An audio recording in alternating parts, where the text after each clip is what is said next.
Donc tous les êtres vivants communiquent, il s'agit d'une caractéristique essentielle à la vie. Dans les sociétés animales, on communique de manière très variée. Donc on va voir ce soir justement comment les animaux communiquent, s'ils ont une forme particulière de communication. Il y a de nombreuses questions autour de la communication animale. Est-ce qu'elle est innée ou acquise? Communique-t-on différemment chez les oiseaux, chez les poissons, chez les mammifères? J'espère qu'on aura la réponse à cette question parce que je me la pose depuis un certain temps quand j'ai lu le résumé, donc je suis vraiment content d'être présent à cette conférence ce soir. Et donc voilà, je vais passer la parole à Paul Gailly pour cette apéro-conférence.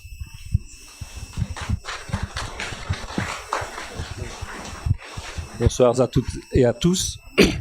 Alors évidemment, parler de la communication animale, c'est pas tout à fait évident parce que, comme vous le savez peut-être, il y a 1 million d'espèces animales et chacune a inventé son mode de communication en fonction de ses besoins et de son environnement. Donc, je ne vais pas vous parler d'1 million d'espèces animales.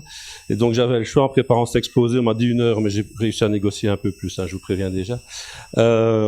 Donc, j'avais le choix entre traiter un sujet bien précis, et donc frustrer beaucoup et contenter quelques-uns, ou bien parler un peu de tout, et d'ouvrir des portes, de susciter de la curiosité, et en étant certain de frustrer tout le monde. Et donc, j'ai opté pour cette deuxième solution qui me paraissait plus équitable. Donc, l'éthologie, c'est vraiment la science des comportements. La communication fait partie de ces comportements que l'éthologiste va étudier. Donc l'animal vit dans un environnement physique et vivant, bien sûr, et cet environnement lui pose des tas de problèmes, entre guillemets. D'abord, il faut survivre dans ce bazar, trouver les ressources nécessaires, etc. Et puis, si possible, se reproduire, puisque, paraît-il, un des objectifs d'un être vivant, c'est de placer ses gènes dans la génération à venir, dans la génération future. Et donc, il faut régler tous ces problèmes. Alors pourquoi l'éthologie? Bon, vous avez peut-être vu le petit panneau Natagora, c'est notre minute de publicité. Alors pourquoi l'éthologie peut intéresser des protecteurs de la nature finalement, hein? L'éthologie, c'est pas qu'une science pour connaître, l'éthologie c'est parfois une science aussi pour agir. Et je vous montre ce petit bestiau ici, hein, les ornithologues peut-être le reconnaîtront. Donc c'est un brave petit bestiau, c'est le tarier des prés pour ceux qui connaissent ça. C'est un petit oiseau de la famille du rouge-gorge que vous connaissez tous, j'imagine. Et c'est une espèce rare en Belgique, bien sûr, et donc forcément on va lui faire des réserves naturelles. Et depuis des décennies, ce petit-là, on lui fait des réserves naturelles magnifiques, quoi. On croyait connaître ses besoins, et on gérait des terrains exprès pour lui, avec un environnement exprès pour lui, en réfléchissant exprès pour lui, et nous d'une pipe, il venait quand même pas dans nos belles réserves naturelles qu'on faisait exprès pour lui. Et donc un jour, il y a un gars, Luc Schmitt, qui s'est intéressé, mais se dit, mais pourquoi est-ce qu'ils viennent pas dans nos belles réserves qu'on fait exprès pour eux? Et en fait, on a regardé le mode de vie de cet oiseau, tout simplement, donc vraiment de l'éthologie, et on s'est aperçu que ce petit-là, eh bien, il ne fait pas comme d'autres espèces peuvent faire, de vivre dans un endroit, un couple, dans une belle petite réserve naturelle. C'est un oiseau qui a besoin d'un comportement social développé, il a besoin de congénères, et il doit vivre en petite colonie. Petite colonie, c'est minimum 7-8 couples. Et donc, si la réserve naturelle que vous avez créée, en pensant au tarier des prés, pensant qu'à lui, superbe, si elle est trop petite pour pouvoir accueillir 7-8 couples, eh bien, c'est 0. C'est pas 2, 3, c'est pas 4, non, c'est minimum. Minimum 7, c'est vraiment le strict minimum. Et donc, si vous voulez le tarier des prés, il faut faire des grandes réserves naturelles. Bon, ça, on aime bien aussi, hein, les grandes réserves naturelles. Et donc, vous voyez comment l'éthologie, ici, va nous dire, ben, c'est gentil d'avoir fait tout ce travail pendant des décennies, mais si tu avais mieux connu les besoins, le fonctionnement de cette espèce, eh bien, on aurait été beaucoup plus efficace. Alors, Karl von Frisch, il a travaillé sur les abeilles, la communication chez les abeilles. Et il chope le prix Nobel de médecine en travaillant sur les abeilles. Bon, en 73, avec Tim Bergen et Lorenz que je vous présente dans un instant.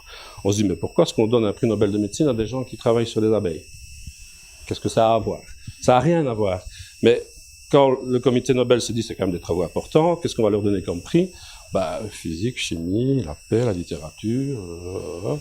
Et en fait, le prix Nobel de médecine est le seul prix Nobel qui s'intéresse aux sciences du vivant.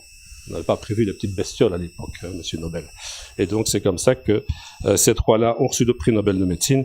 Et je vous raconte pas le scandale dans le monde médical, évidemment, que ça a été, que des espèces de farfelus. Vous voyez l'ambiance, hein, c'était tout à fait lui, hein, que des farfelus comme ça, avec leurs petites bestioles et un prix Nobel de médecine. Karl von Frisch, donc, a travaillé, vous voyez, dans son jardin. Bon, peut-être un peu mise en scène pour la photo, hein, on est d'accord. Mais c'est on voit à quelle époque on est, hein, donc, c'était des procédés expérimentaux extrêmement faciles. Petite table, un potiquet avec du sirop, la ruche avec les abeilles là-bas un peu plus loin, on attend, et la petite abeille vient, et dès qu'il y a une petite abeille qui vient, donc la première qui découvre la source de nourriture, on lui met un petit point coloré sur le dos. Et puis quand elle repart vers sa ruche, on court derrière elle pour voir ce qu'elle va faire. Et qu'est-ce qu'elle fait? Elle danse. On appelle la danse en 8, c'est la danse des abeilles. Donc ça c'est notre petite abeille qu'on a repérée, elle va faire une danse en 8. Donc elle va décrire, donc sur les rayons de cire verticaux, elle va décrire cette petite danse en 8. Et Von Frisch a dit, mais pourquoi elle fait ça? Et on s'aperçoit que, au fur et à mesure qu'elle va faire ça, eh bien d'autres abeilles vont venir voir ce qu'elle fait. Et donc Von Frisch a essayé de décrypter ça, et c'est le résultat de ses recherches. C'est pas facile de pénétrer dans le cerveau de la petite abeille là, et de comprendre un petit peu ce qui se passe. Alors, qu'est-ce qui se passe? Eh bien, l'abeille, ici, est en train de signaler la position de la source de nourriture. Comment est-ce qu'on fait ça? Eh bien, je vous ai dit, on va faire un 8. Eh bien, on va regarder la barre du 8. Si la barre est verticale en montant, ça veut dire que, et les copines, j'ai trouvé de la bouffe, vous partez vers le soleil. C'est par là que ça se passe. Si la barre est verticale mais en descendant, eh bien, et les copines, j'ai trouvé de la bouffe, mais il faut tourner le dos au soleil. Et si la barre est oblique, ça veut dire, les copines, voyez le soleil, eh bien, vous faites cet angle-là, et vous y allez, et vous allez trouver la source de nourriture. Dans une petite tête d'abeille, c'est quand même pas si mal. Elle est capable aussi d'indiquer la distance, elle est capable aussi d'indiquer l'importance de la source de nourriture. Donc, vous voyez, pour une petite bestiole comme ça, avec 3 neurones dans ces bouts-là, c'est quand même pas mal qu'elle a déjà quand même su transformer une information horizontale, la source de nourriture, on y va horizontalement, en un signal qui était vertical. Elle a fait une transposition. Donc c'est quand même déjà pas si mal. Les études nous montrent que pour ces petits oiseaux nidifuges, donc des petits canetons, des petits poussins de poules ou de faisans, etc., eh bien, maman, c'est le premier objet mobile que je découvre en sortant de mon œuf. Ce que c'est n'a pas d'importance. Si c'est une balle qui passe, les petits vont suivre la balle. On appelle le phénomène d'imprégnation. C'est un phénomène d'apprentissage très particulier parce qu'il est immédiat et définitif. C'est une fraction de seconde. Moment. Et puis c'est fini. Hein. Vous voulez leur faire changer d'idée? C'est pas possible. Évidemment, quand maman poule doit guider une compagnie de petits canetons, il y a un vrai problème, parce que des petits poussins civilisés et bien éduqués, ils ne se jettent pas dans la première flaque venue, évidemment. Pour maman poule, c'est une catastrophe, c'est un danger, la flaque. Et donc, elle va pousser ses cris d'alarme, venez, venez, venez, les petits canards comprennent rien, parce que, attends, on va pas m'empêcher d'aller une flaque quand même ici. Hein. Et donc, là, il y a un problème de communication entre espèces, ils n'ont pas les mêmes signaux, et donc on ne saura pas communiquer. Maman poule ne saura pas dire à ses petits poussins, sortez de l'eau tout de suite, ou bien le grand méchant renard viendra vous manger. Lorenz a beaucoup étudié cette méthode-là, parce que quand le premier objet animé qui passe près du petit piou-piou qui sort de son œuf, c'est vous, eh bien, ces petites bestioles vous considèrent comme un congénère, comme un parent. Et donc vous avez une intimité avec les animaux, vous êtes avec eux, vous vivez avec eux, vous les observez tout le temps. C'est souvent un problème quand on observe les animaux de la nature, on est là de temps en temps, qu'est-ce qu'on observe? Les comportements les plus... Bon, beaucoup de comportements de fuite, en général, hein, parce qu'on a des gros sabots quand même souvent, des comportements alimentaires, etc. Mais il y a toute une série de comportements qui nous échappent. Quand on vit tout le temps avec des oiseaux, des animaux qui vous considèrent comme un congénère, eh bien là, on voit beaucoup de choses. Et c'est comme ça que Lorenz nous décrit un animal superstitieux, une petite oie superstitieuse. Qu'est-ce qui s'est passé? Un jour, donc, quand vous faites imprégner sur des petites oies, ce n'est pas 8 heures par jour, et puis, j'ai fini ma journée, je les mets quelque part. Non, une petite oie, elle est tout le temps avec sa maman. Hein. Et donc, les petites oies venaient dans la maison, dans la chambre, on n'a jamais très bien su ce que Madame Lorenz en pensait, mais enfin, bon, voilà. Donc, vous êtes maman oie, 24 heures sur 24, on a bien compris, vous êtes tout le temps avec ces petites bestioles. Et donc, un jour, la ribambelle, c'était l'été, la ribambelle rentre dans la maison, et pour arriver aux pièces de vie, il fallait monter un escalier. Et c'était l'été, toutes les portes et les fenêtres étaient ouvertes, et au moment où toute la tribu rentre dans la maison, la porte d'entrée claque, une petite oie prend peur, elle file au bout du couloir où il y avait une baie vitrée. Bon, je rassure, elle ne peut pas exploser contre la baie vitrée. Et Lorenz se raconte que depuis cet épisode-là, Eh bien, chaque fois que le groupe rentrait dans la maison, la petite oie, plutôt que de monter l'escalier, allait au bout du couloir, revenait et montait. Un toc. Hein, nous, on appelle ça un toc. D'accord ? Et c'est tellement puissant, ce truc, qu'il nous raconte encore, forcément, il vit toujours avec cette petite voix, qu'un jour, ils sont surpris par un orage, un peu plus tard, ils sont surpris par un orage, tout le monde rentre dans la maison de s'abriter, enfin, surtout Lorraine, c'est donc les petites oies qui suivent, et pris dans le mouvement, la petite oie, elle monte l'escalier. Aux grandes surprises de Lorraine, évidemment, mais il nous explique quand même que, au fur et à mesure qu'elle montait, elle ralentissait, avant d'essayer d'arrêter, elle redescendait son escalier, et faire son petit tour dans le couloir, et remonter. Et c'est le comportement que, si vous voyez ça dans la nature, vous comprenez rien, évidemment. C'est parce qu'on vivait, Lorraine vivait avec ces animaux, que ce genre de détails nous montre aussi ce qui peut se passer dans la tête de l'animal, extrêmement proche de ce qui se passe parfois aussi dans nos cerveaux. Connaissez l'histoire de monsieur et madame Rouge-Gorge? Alors là, il y a un vrai grave problème, parce que chez le rouge-gorge, mâles et femelles sont identiques. Bon, jusque-là, ça va.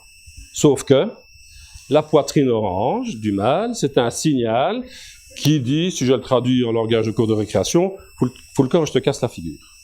On va appeler ça un signal de menace, un signal agonistique, pour ceux qui aiment bien les mots compliqués. Mâle et femelle sont tous les deux porteurs d'un signal qui dit à l'autre, faut le corps, je te casse la figure. Comment est-ce qu'au mois de mars, on met deux rouges-gorges ensemble pour se reproduire? Avouez que c'est un peu un problème. Et donc là, on va utiliser différents canaux. Donc premier canal, vous savez, les oiseaux, beaucoup d'espèces, de petits oiseaux comme ça, ils vont chanter. Donc le mâle, il chante. Les femelles ne chantent pas, chez les oiseaux de nos régions en tout cas, en général. Vous imaginez notre petit rouge-gorge sur son buisson en train de chanter? Vous avez déjà vu ça, j'espère. Bon. Le chant, c'est également un signal agonistique pour les autres mâles. Mais pour les femelles, c'est... Vous pouvez venir. Notre petit mâle chante sur son buisson, il voit arriver un autre rouge-gorge. Porteur d'un signal, faut que quand je te casse la figure. Et c'est chez moi ici, non, hein? Bon. Donc forcément, notre petit mâle qui chantait, bien obligé de constater que sa communication de maintenant n'est pas efficace. Il va changer de registre. Qu'est-ce qu'il va faire? Vous avez déjà vu un rouge-gorge fâché? Qu'est-ce qu'il va faire? Il va se porter à la rencontre de l'intrus, se poser sur ses deux pattes, bomber le torse, et dire, si t'es sur la feuille, là, tu l'as vu celui-là. Hein? Ok? Le chant, c'est une communication longue distance. Le visuel, c'est une communication rapprochée. Deux possibilités. Soit l'intrus était un mâle, soit l'intrus était une femelle. Ok? Si l'intrus était un mâle, qu'est-ce qu'il va faire? Deux possibilités. Soit c'était un mâle distrait qui dit « Oups, je n'ai pas entendu, moi je cherchais des moucherons à bouffer, je n'ai pas fait attention. » Qu'est-ce qu'il va faire? Il va tourner les talons et partir. Notre petit mâle va retourner chanter sur son buisson content. Son territoire est préservé. Soit l'intrus qui était un mâle se dit « Attends, il me semble que ce matin, il a l'air un peu pris de la gorge, ce petit-là. Il m'a pas l'air au mieux de sa forme. Peut-être j'ai ma chance de le déloger et d'avoir ma place. » Qu'est-ce qu'il va faire? Comment est-ce qu'il va répondre? Donc notre mâle territorial s'amène. Tu as vu celui-là? L'autre, comment est-ce qu'il va réagir? De la même manière. Essaye un peu de me déloger si tu peux. Alors là, il faudra un qui cède. Heureusement, Mère Nature a tout prévu, et c'est souvent le mâle territorial propriétaire qui a ce qu'on va appeler avec beaucoup de guillemets un avantage psychologique. Et qui va souvent remporter, mais il peut très bien se faire déloger s'il a un petit coup de mou, hein, ça peut arriver à tout le monde, et que l'autre est super costaud. Bon. Mettons que notre petit mâle propriétaire a gagné, il retourne sur son buisson chanté, un intrus, décidons c'est le jour aujourd'hui, hein, mais enfin, bon, c'est les choses qui arrivent.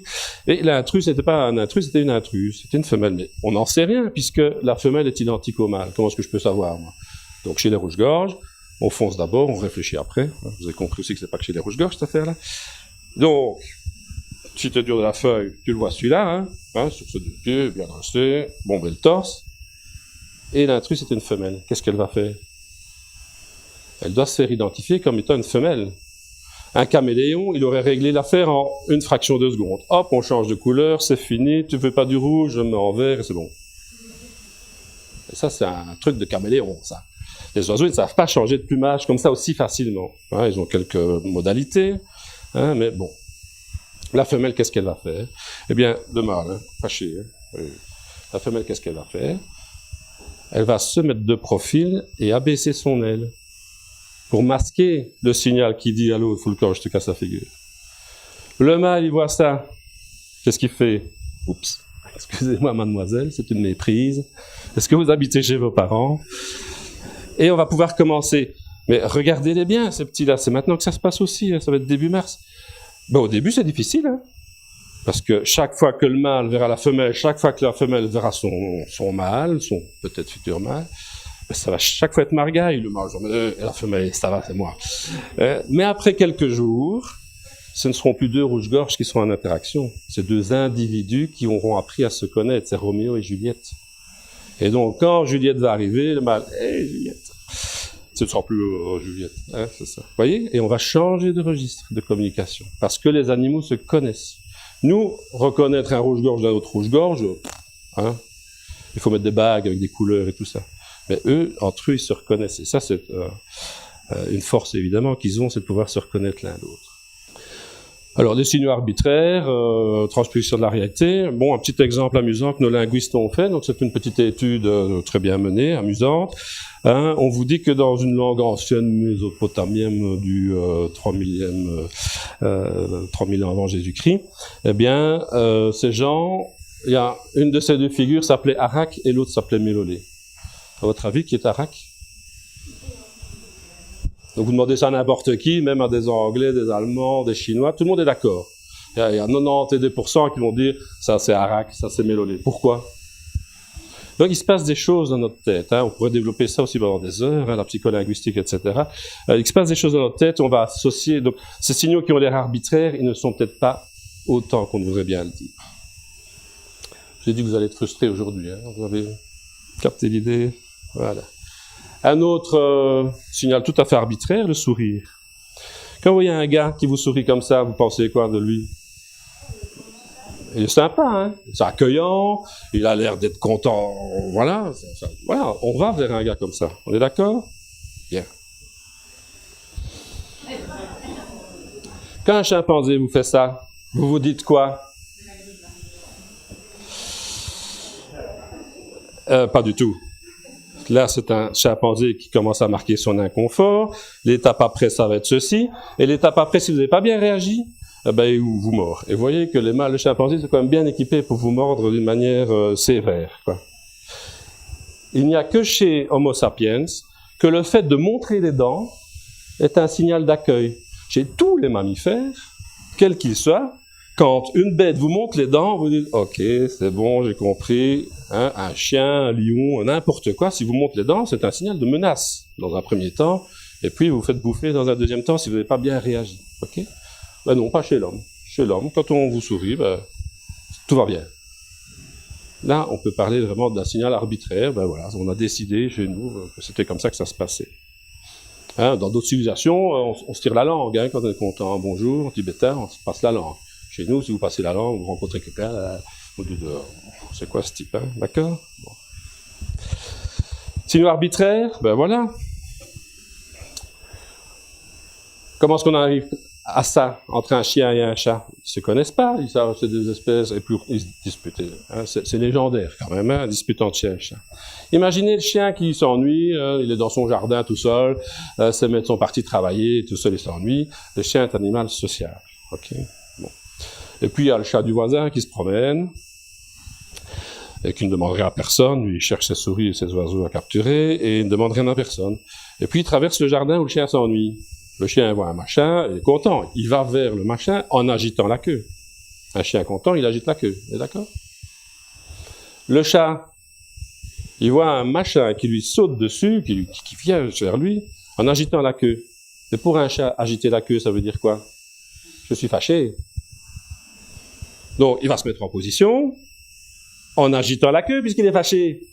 Le chien qui voit que le chat agite la queue, qu'est-ce qu'il pense? Ouais, un copain, je vais jouer avec. Il agite la queue de plus belle. Et vous avez compris que ça devait mal finir, ce truc-là. Hein, voilà, signaux arbitraires. Tout le monde ne met pas le même sens dans les mêmes mouvements. Évidemment, la joie, hein, ça nous inspire, bien sûr. Pourquoi est-ce qu'on aime bien les chants d'oiseaux? Ça doit être... il doit y avoir des images dans notre cerveau quelque part qui traîne. On peut faire toute une soirée aussi sur les images qui traînent dans notre cerveau. Mais voilà, ici, notre ami Beethoven, sa symphonie pastorale avec ce chœur où apparaît le rossignol, la caille et le coucou, donc bien connu des ornithologues mélomanes. Olivier Messiaen aussi a beaucoup travaillé sur le chant des oiseaux pour en tirer des œuvres. Mais attention que si Beethoven s'est appliqué à bien transcrire musicalement le chant de l'oiseau le plus fidèlement possible, au point de vue son, Messiaen, lui, travaille pas du tout comme ça, et si vous écoutez les catalogues d'oiseaux de Messiaen, vous aurez parfois du mal à reconnaître l'oiseau, parce que Messiaen s'en fout de la structure du chant, lui. Ce qu'il essaye de rendre, c'est l'émotion qu'il a ressentie en écoutant ce chant, bien sûr. Mais voilà. Mais on va quand même s'inspirer de ce travail tout à fait remarquable pour essayer de d'écrire les chants d'oiseaux. Parce qu'il y a un petit problème, c'est que au niveau des oreilles, celles de l'oiseau sont un peu meilleures, même voire beaucoup meilleures que les nôtres, en ce sens que l'oreille de l'oiseau, au niveau des fréquences, c'est à peu près les mêmes performances, par quelques espèces exotiques, mais l'oreille de l'oiseau est 10 fois plus rapide que la nôtre. Quand notre nerf auditif est stimulé par un son, le temps qu'il se remette de ses émotions, il s'est passé 1/100 de seconde. Donc on perd du détail.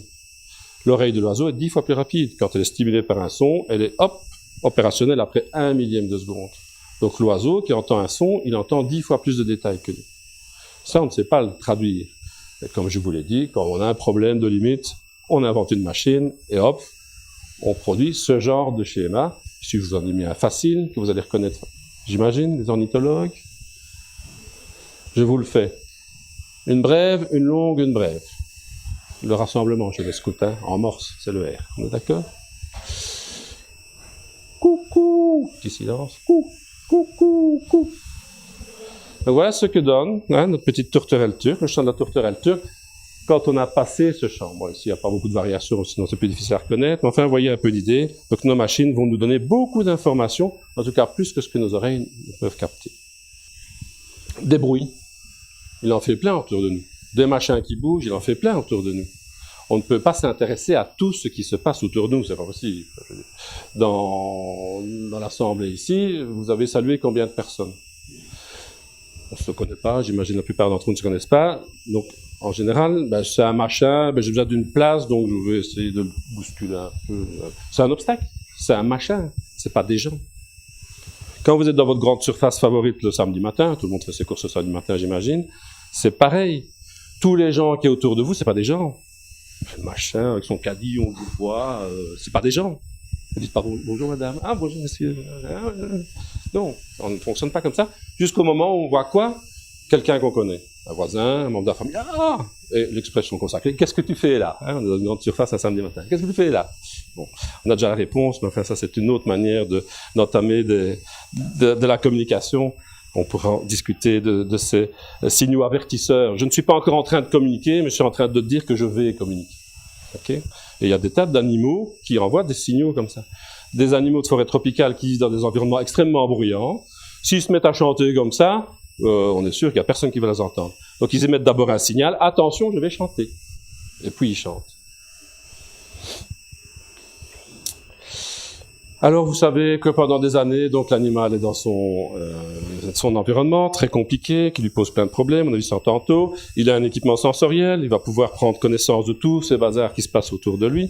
Mais on l'a dit tout à l'heure, la femelle de tique, il y a deux choses qui l'intéressent quand elle est fécondée, c'est de la lumière et puis une molécule d'acide butyrique. Le reste de l'univers, vous pouvez le gommer, elle s'en fout. Ne manquez là ça, c'est bien. Et donc, on va observer des comportements, et les comportements, c'est l'animal qui réagit à des choses qui se passent autour de lui. Et nous, on ne sait pas tout capter. Les molécules qui se promènent autour d'un animal, on ne sait pas tout les capter. Heureusement, vous savez, quand on cale, on a une machine qui va nous permettre de faire. Et donc, on va parler de conduite, de comportement inné ou acquis. Alors, c'est une bagarre pendant des années chez les éthologistes, évidemment. Qu'est-ce qui est inné, qu'est-ce qui est acquis? Combien de pourcentage? Une autre stimulation très puissante, c'est ce qu'on appelle le look bébé. Vous avez déjà entendu parler de ça? La face d'un bébé est très plate. Regardez la hauteur du front par rapport à la hauteur du visage, c'est quasiment la moitié. Les yeux seront très grands, puisque les yeux à la naissance ont terminé leur croissance quasiment. Et voilà ce que ça devient quelques années plus tard. Donc, une structure de visage tout à fait différente. Ce look bébé est très important parce qu'il déconnecte l'agressivité des adultes pour les faire embrayer vers des comportements de soins parentaux. En général, les adultes épuisés de leur enfant qui hurle la nuit et qui s'amènent avec un coussin pour étouffer le gosse, etc., ils n'ont pas allumé la lumière. Les drames, ça se passe dans le noir, en général. Dès qu'on voit ça, ils criaient depuis des heures, qu'est-ce qu'on dit? Bon, allez, ça va, c'est bon. On le prend et... Vous voyez? Et donc, en période de Saint-Nicolas et compagnie, qu'est-ce qu'on va vous mettre dans les magasins? On va vous mettre des trucs comme ça. Qu'est-ce qu'on a fait? On a pris le look bébé et on l'a exagéré. Regardez la hauteur du front, c'est plus la moitié, hein, c'est les 2/3, la taille des yeux, le front très plat, évidemment. Et donc, la maman qui se promène dans le magasin, qui voit ça, elle dit, je vais ramener ça à la petite. Toujours la petite, hein, c'est jamais le petit, la petite. Le gynécologue qui va débarquer un truc pareil dans sa maternité, il se dit, catastrophe, hydrocéphalie, je ne sais pas quoi. Donc, vous voyez, on n'est pas dans le même contexte, on réagit pas de la même manière. Et l'idée géniale de Mattel, c'est d'avoir pris cette super stimulation et d'en avoir affublé une silhouette d'adulte. Barbie, c'est un adulte, c'est pas un enfant, c'est pas un bébé, c'est un adulte. On en a vendu des millions dans le monde entier. C'est un signal surpuissant. Pourquoi est-ce que les dames allongent leurs sourcils, peignent leurs yeux, etc. C'est pour avoir des yeux plus grands, un look bébé, pour déconnecter l'agressivité de leur mec et le faire embrayer plutôt vers des comportements plus câlins, on va le dire comme ça. Ok? Évidemment, les petits garçons n'ont pas été épargnés par la chose, puisque, regarde, c'est exactement la même chose. Le visage très plat, les grands yeux, le front très haut. Oh, comment est-ce qu'ils se coiffent, vos adolescents? Non? Ouais. Hein? Et alors là, on va jouer sur un paradoxe, puisqu'on a des super bébés. Donc la stimulation, c'est super bébés. Mais ils vont détruire la planète 3 fois par épisode, quoi. On a des super bébés super violents. Et ça, c'est le succès des mangas. Hein. Vous avez vu comment ça a pu se propager. Dans le temps, pour vendre une bagnole, qu'est-ce qu'on faisait?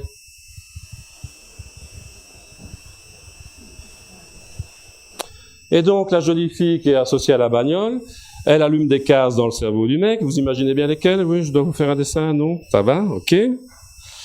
Mais la fille, je ne peux pas la voir. Par contre, la bagnole, je la trouve chez n'importe quel concessionnaire.